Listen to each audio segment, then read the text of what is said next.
nothing could be further from the truth. All right. Charles C.W. Cook wrote the cover story for National Review, To Make a Gun. Remington, USA is the title inside. Thank you, sir, for your time this morning. Thank you.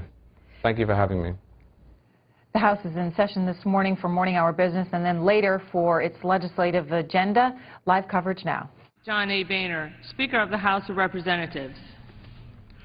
Pursuant to the order of the House of January 3, 2013, the Chair will now recognize members from lists submitted by the majority and minority leaders for morning hour debate.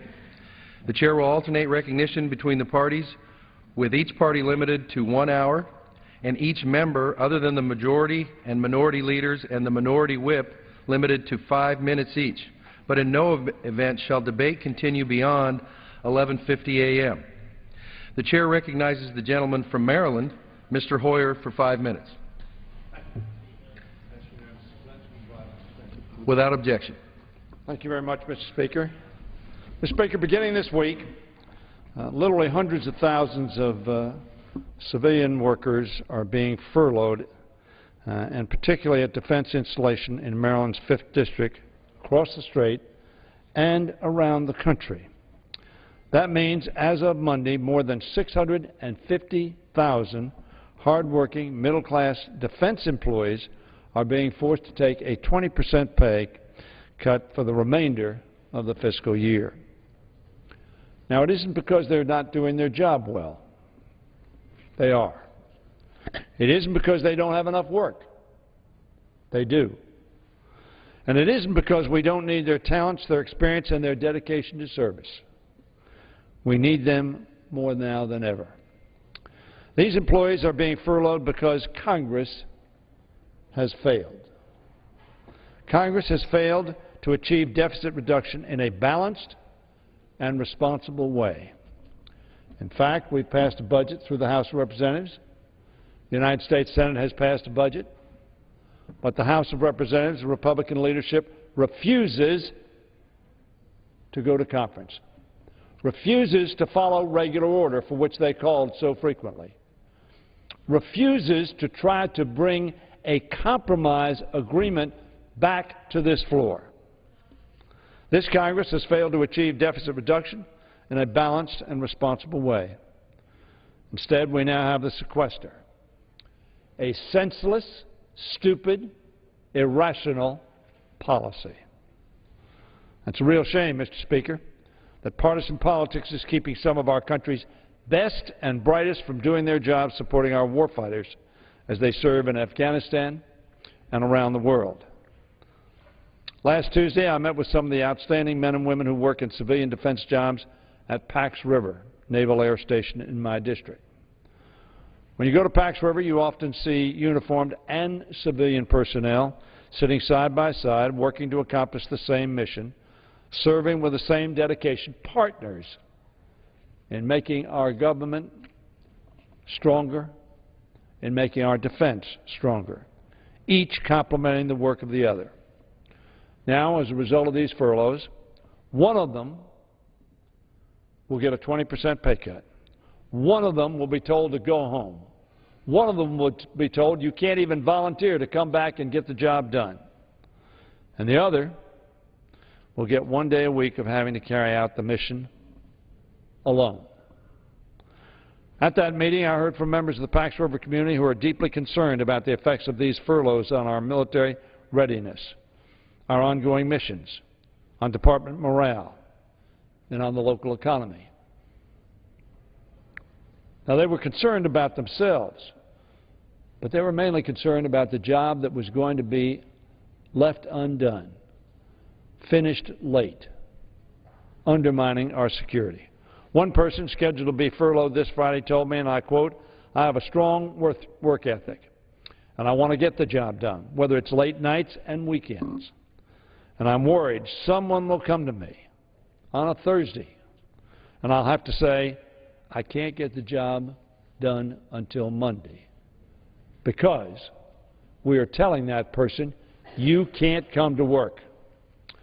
Another employee who was there last Tuesday emailed me afterward about the upcoming furlough, writing, and I quote, "There are many people in this organization who stretch themselves day after day," and they put in parentheses, "happily enthusiastically willing to do so, want to do so, to get the work done that needs to get done, to support the Department of Defense and the warfighter.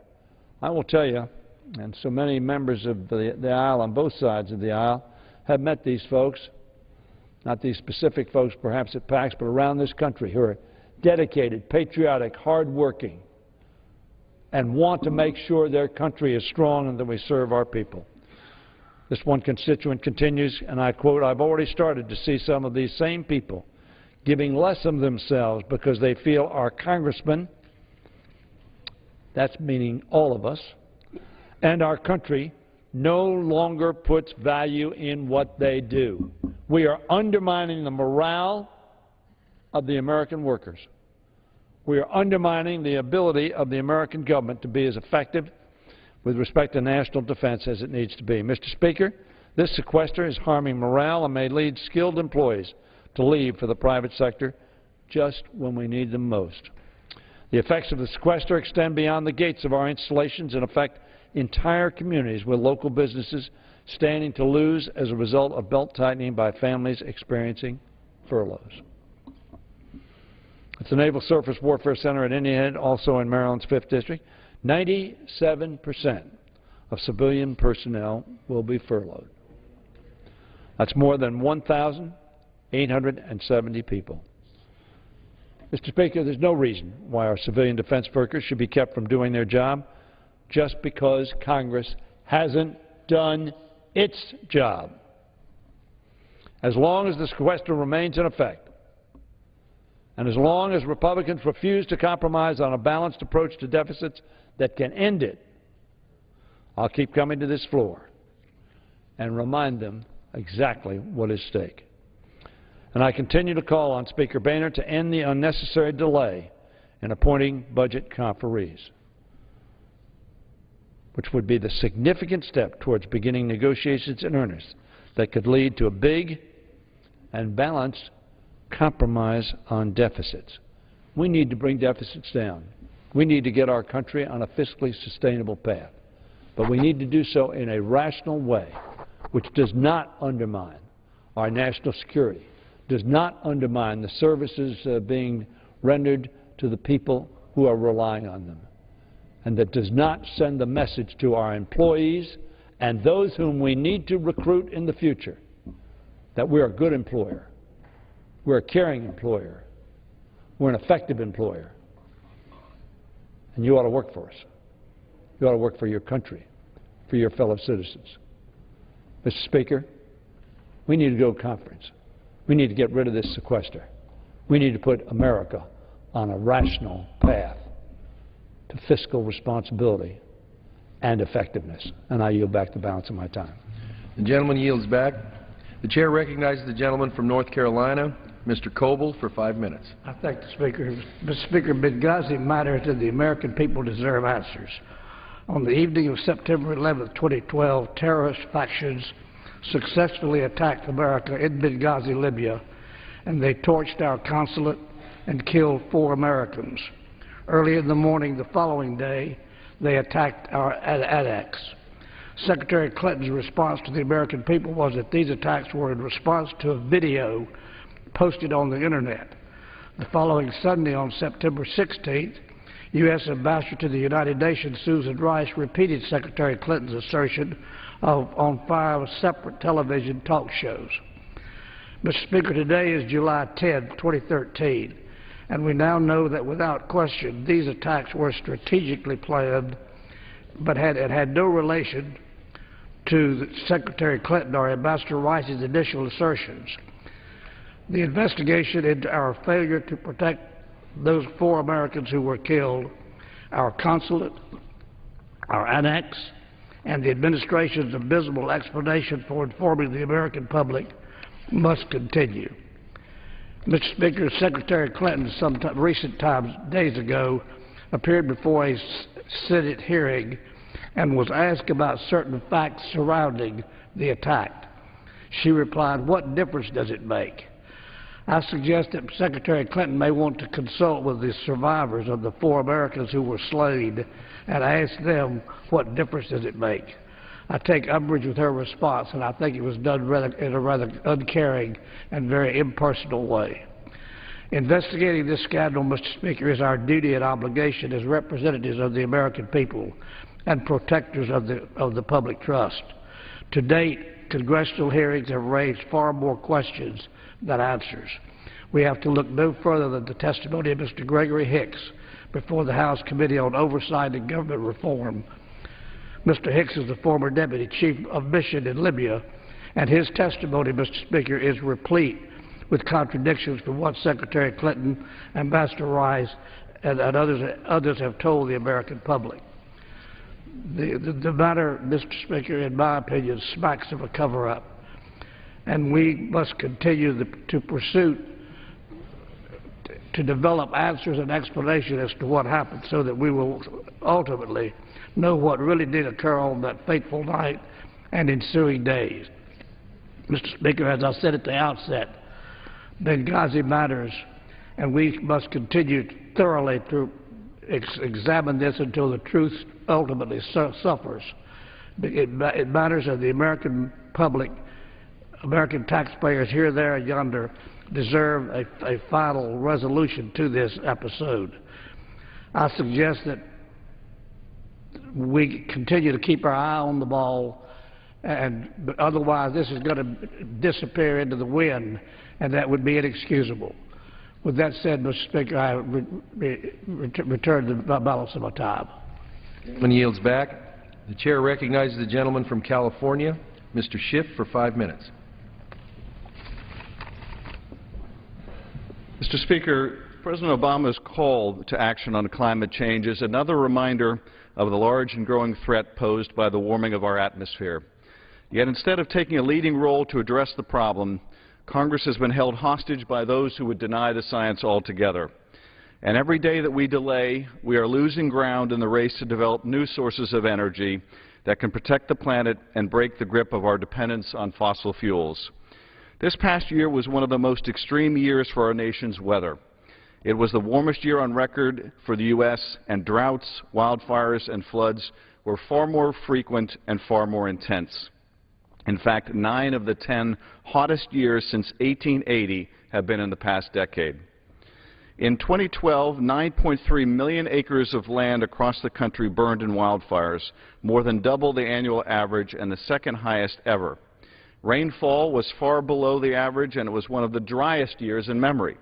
Droughts, heat waves, and wildfires are now the norm rather than the exception. The extreme weather was also a significant drag on our economy. Superstorm Sandy cost $65 billion, western wildfires cost over $1 billion, and losses from drought cost $30 billion. Greenhouse gases emitted as a result of human activity are the biggest drivers of climate change. That is a fact that is accepted by virtually every scientist around the world. We're only beginning to understand the impact of a global temperature rise on a nation's long-term environmental health and the health of the world. But with each new report by NASA, by the UN, by universities here and overseas, we see that the threat grows and the possibility that we can avoid catastrophe and catastrophic consequences in the future recedes. Some in this body have questioned the science, noting that droughts, floods, and climatic variations have been observed for centuries, often recalling Noah and his ark. But the speed and magnitude of the changes we are witnessing are consistent with scientific modeling of the effects of human activity on the climate. We must act now. First, we have to diversify our energy sources. Instead of tax breaks for big oil, we should be investing in the development of new and renewable energy sources. Second, we must work to reduce our emissions. Power plants are the single largest source of emissions in the U.S., accounting for roughly 40% of all domestic greenhouse gases, and the EPA must put in place federal standards that will regulate both new and existing power plants. Third, we must build a 21st century transportation infrastructure and system that will support a growing economy and population. This means we need to invest in mass transit systems, and car makers must continue to improve fuel economy standards. And fourth, we need to work with the international community, not against it, as many in this body have tried to do. America must take a leadership role. We need the cooperation of China and India, but we should not let their foot-dragging prevent us from taking actions that will protect our future. President Obama took an important step in exerting American leadership on climate change when he called for action at the federal level to curb carbon pollution, just as we limit other toxic chemicals like mercury, sulfur, and arsenic. The President also wants to allow wind and solar energy companies to use government-owned land to generate more power. These are good ideas, but a major effort on climate change depends on congressional action. And so far we have allowed this important issue, one that will affect our children and grandchildren, to become a partisan wedge issue. This country did not become great by ignoring problems or wishing them away. We did not become great by mocking scientists and those who would rely on cold, hard facts, or in this case, long, hot, endless summers. And we did not become great by ceding leadership in new technologies and new markets to our competitors like China. The time to address climate change is now. I yield back. The gentleman yields back. The chair recognizes the gentleman from California, Mr. McClintock, for 5 minutes.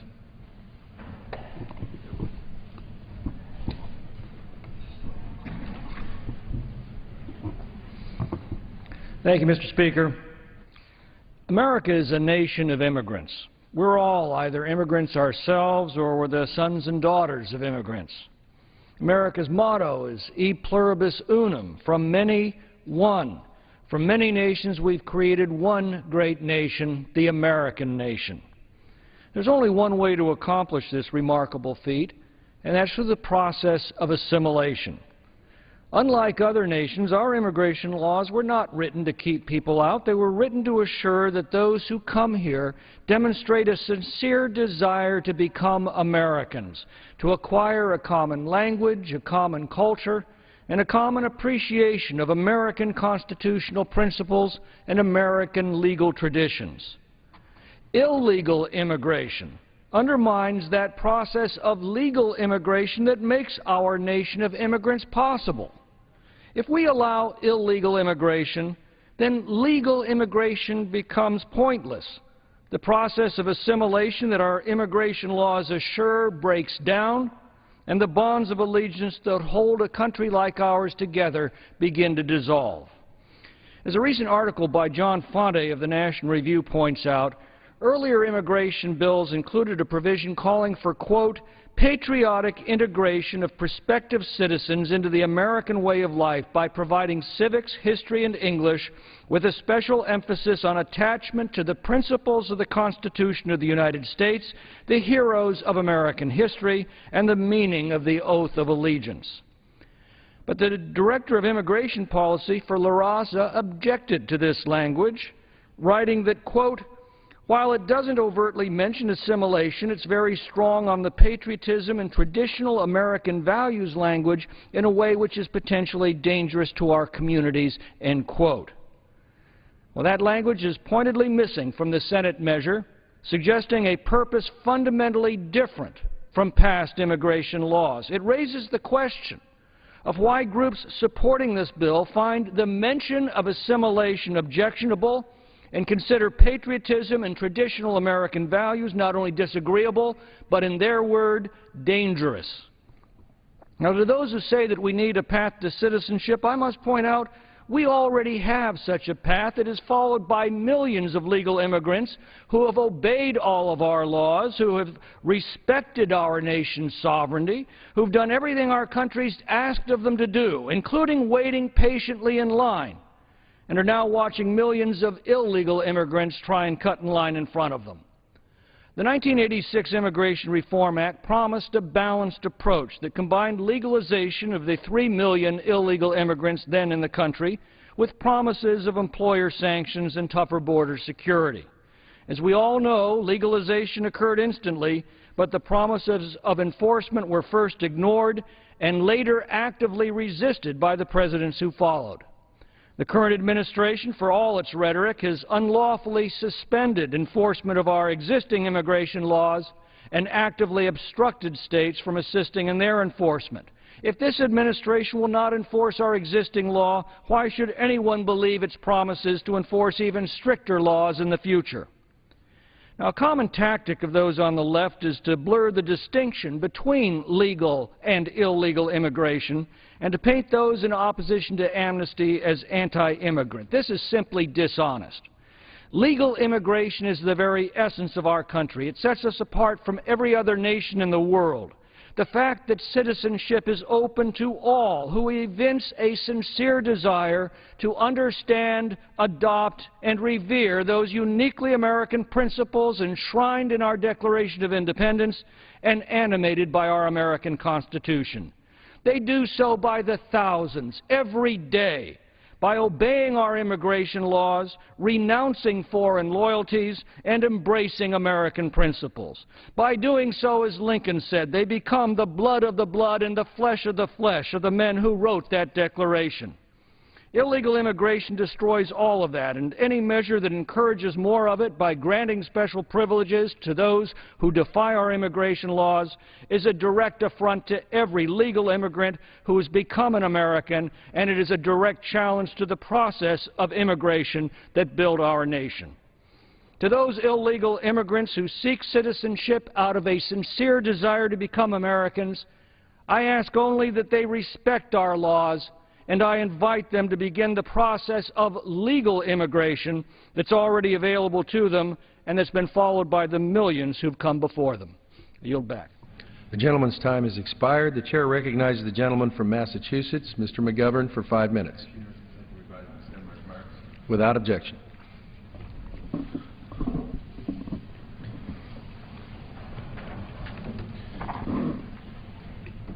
Mr. Speaker, nearly every week that this House has been in session this year, I've come to the floor to talk about the need to end hunger now. 14 speeches later, I still hear from some of my colleagues that, who doubt that hunger is a problem in the 21st century here in this country, the richest, most prosperous nation in the world. Well, Mr. Speaker, I hope that anyone who doubts that we have a hunger problem in America has a chance to read the article by Eli Saslow in Sunday's Washington Post titled Driving Away Hunger, subtitled In Rural Tennessee, A New Way to Help Hungry Children, a Bus-Turned-Bread Truck. Mr. Speaker, this is a heart-wrenching story of hunger, where children of all ages have trouble getting enough food in the summer months in rural Tennessee. It breaks your heart. The article may focus on a small area in rural Tennessee, but it really tells the story about the 50 million hungry Americans in this country, and more specifically, the 17 million kids who are hungry in this country. And the blame shouldn't be cast on these poor Americans who are doing their best to make ends meet. Consider the Lagren family portrayed in this article. Jennifer, a mother of 5, works full-time as a cook in a nursing home. Yet her kids don't have enough to eat because Jennifer only makes $8 an hour. SNAP helps during the school year when kids get to eat 2 meals a day at school.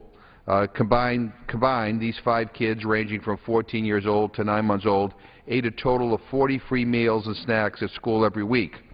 But there's very little help during the summer months when school is out of session. While the $593 food stamp allotment lasted throughout the month during the school year, Jennifer only had $73 in food stamps left, with 17 days to go in the month that she was interviewed for this article in the Washington Post. And if that weren't enough to convince people about this ugly side of hunger, consider this heartbreaking paragraph from the article, and I quote, "Desperation had become their permanent state, defining each of their lives in different ways. For Courtney, it meant that she had stayed rail thin, with hand-me-down jeans that fell low on her hips. For Taylor, 14, it meant stockpiling calories whenever food was available, ingesting enough processed sugar and salt to bring on a doctor's lecture about obesity and the early onset of diabetes, the most common risks of a food stamp diet. For Anthony, 9, it meant moving out of the trailer and usually living at his grandparents' farm. For Hannah, 7, it meant her report card had been sent home with a handwritten note of the teacher's concerns, one of which read, 'Easily distracted by other people eating.' For Sarah, the 9-month-old baby, it meant sometimes being fed Mountain Dew out of the can after she finished her formula, a dose of caffeine that kept her up at night." End quote. Mr. Speaker, this is all taking place in rural Tennessee. That's right, Mr. Speaker. Hunger doesn't just exist in urban areas. According to USDA statistics, rural areas are poorer than urban areas. And according to the latest USDA data, households in rural areas were more likely to be food insecure. While 14.9% of all households were food insecure in 2011, 15.4% of households in rural areas were food insecure. And let's look at the SNAP statistics. While 16% of all Americans live in non-metropolitan areas, 21% of SNAP beneficiaries live there. 10% of the rural population relies on SNAP, compared to 7% of the urban population. Children under 18 make up 25% of the rural population, but they are 40% of the rural population using SNAP. These statistics show empirically that hunger is a problem in rural America. Sunday's article paints a terrible and disturbing picture about hunger in rural America, and together they show why we must commit ourselves to end hunger now. That's why it is so disturbing to me that so many of my Republican friends seem hell-bent on cutting huge amounts from the SNAP program, literally throwing millions of Americans off the program. It shows a stunning ignorance of current reality, and it shows a callousness that, quite frankly, is beneath this institution. During the recent debate on the Farm Bill, I heard a number of my colleagues from the other side of the aisle demean the poor in this country and diminish their struggle. I heard rhetoric from some of my colleagues on the other side of the aisle characterizing these Americans who are struggling in poverty in inappropriate and demeaning ways. It was offensive, some of the rhetoric that was spouted here on this floor. I urge all of my colleagues, Democrats and Republicans alike, to reject any assault on the SNAP program. Mr. Speaker, we have an opportunity to end hunger now, but we must take it. We need some leadership. We need leadership in this House, but we also need leadership from the White House. In order to get this done, we need the White House to host a conference on food and nutrition. We need the President to bring the best and brightest minds from every corner of this nation together, lock them in a room, and direct them to come up with a plan. It is not hard. We need the political will to end hunger now. This issue needs to be more of a priority. I yield back the balance of my time. The gentleman's time has expired. The chair recognizes the gentleman from Pennsylvania, Mr. Thompson, for 5 minutes.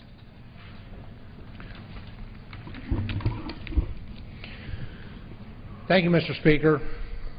Mr. Speaker, yesterday afternoon, Senate Majority Leader Harry Reid stated, if we do nothing, student loan rates go to 6.8%, as reported by Politico.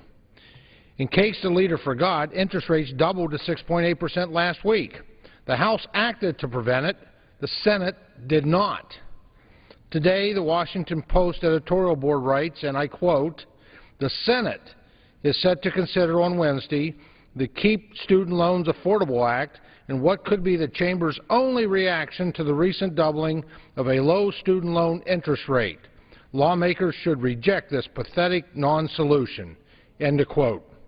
The editorial continues, and I quote, with the President and the House in near alignment on student loan issue, the Senate has no excuse to fail. Mr. Obama should press Democrats hard and work with Republicans to strike a deal, not to vote for dead-end policy. Again, end of quotes. Unfortunately, rather than solve problems, the Senate is wasting the American people's time and moving forward with another dead-end policy, what today's Post refers to as another campaign gimmick. The people deserve better. Our students deserve better in this country. Mr. Speaker, the Senate has no excuse. Now yield back. The gentleman yields back. The chair now recognizes the gentleman from American Samoa, Mr. Falio Mbenga, for 5 minutes. Speaker, I ask unanimous consent to extend and revise my remarks. Without objection. Mr. Speaker, it's time for the National Football League and the NFL Commissioner Roger Goodell face the reality that the continued use of the word redskin is unacceptable. It is a racist, derogatory term and patently offensive to Native Americans. The Native American community has spent millions of dollars over the past 2 decades trying earnestly to fight the racism that is perpetuated by this slur. The fact that the NFL and Commissioner Goodell continue to deny this is a shameful treatment or the mistreatment of Native Americans for so many years. It is quite obvious that once the American public understands why Redskins is so offensive, they will know that the word should never be used again. The origin of the term redskin is commonly attributed to the historical practice of trading, Mr. Speaker, Native American Indian scalps and body parts as bounties and trophies.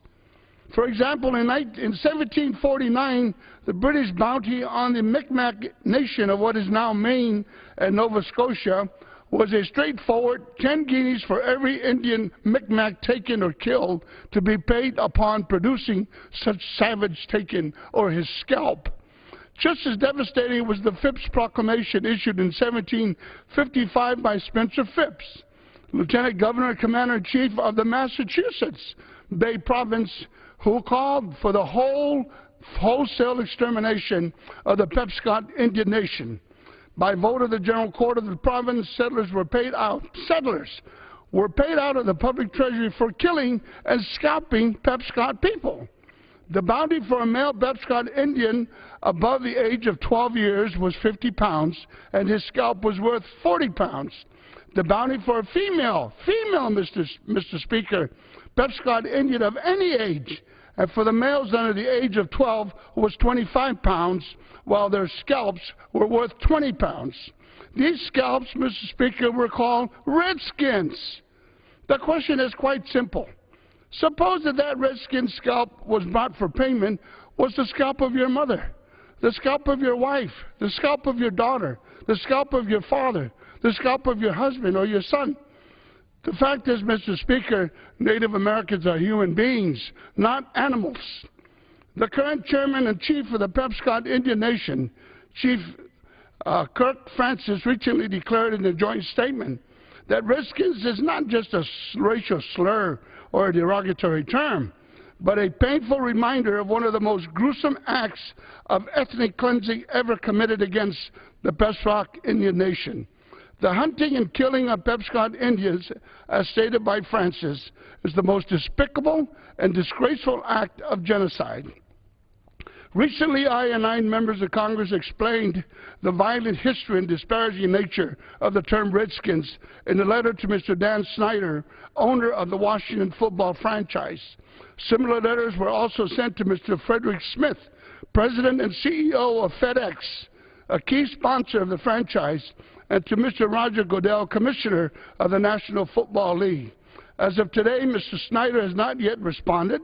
Mr. Smith ignored our letter as well, opting instead to have a staff member cite contractual obligations as FedEx's reason for its silence on the subject.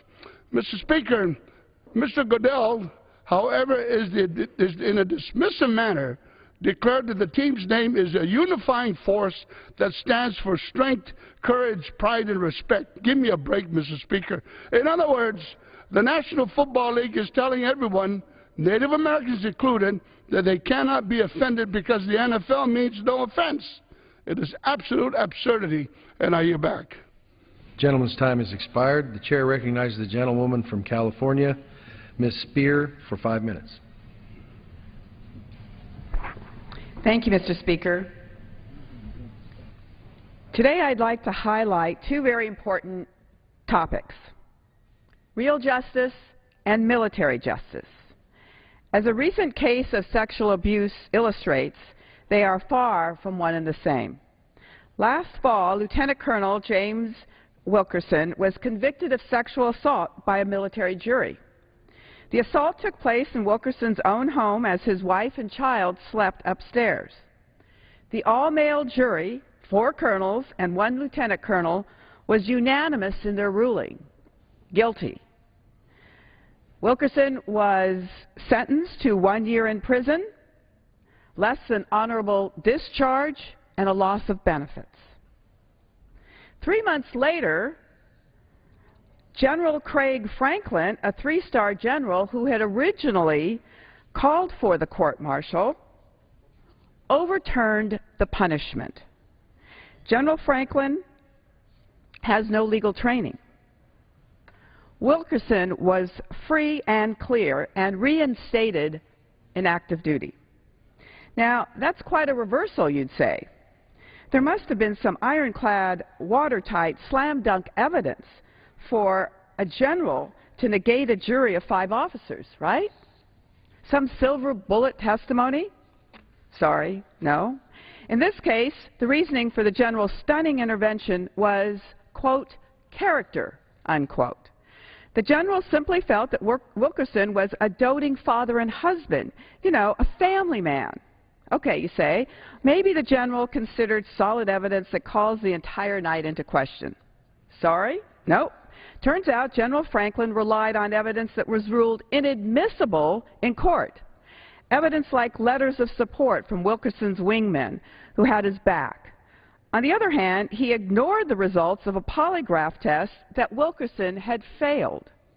Wait a minute, you say. Maybe this one terrible act was an isolated incident, horrible as it was. Sorry? No.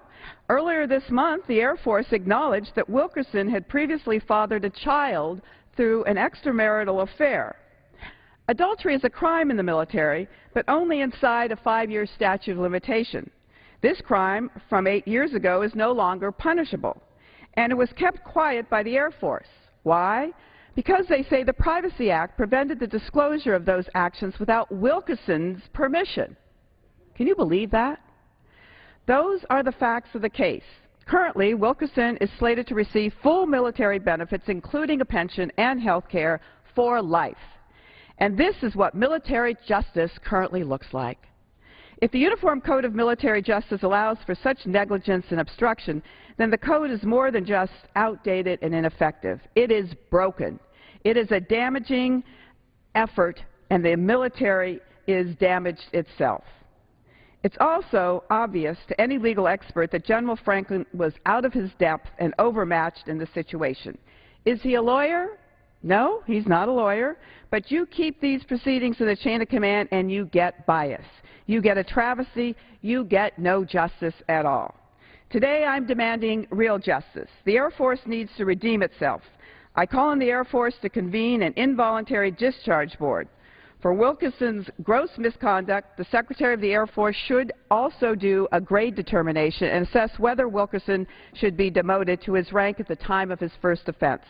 I've sent a letter to the Secretary demanding these actions, and 25 of my colleagues in the House have joined me and signed the letter. We've heard repeatedly how bad this problem is. 26,000 cases of sexual assault a year. A tiny fraction of those are reported. It's rare that a case like the Wilkerson one ever gets to this stage. And when it does, look what happens.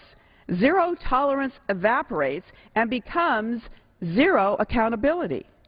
Victims suffer all over again. The military continues to look inept, incompetent, arrogant, and unjust to everyone but to themselves.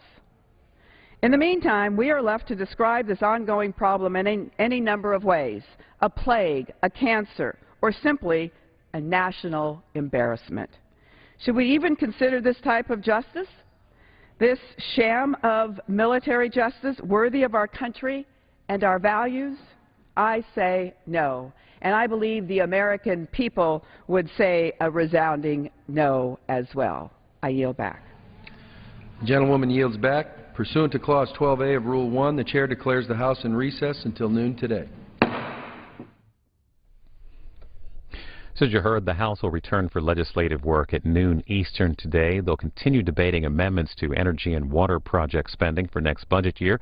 The House bill provides just over $30 billion, 9% less than this year, and 12% less than the President requested. The administration says the President will veto the bill if it's sent to him as it is.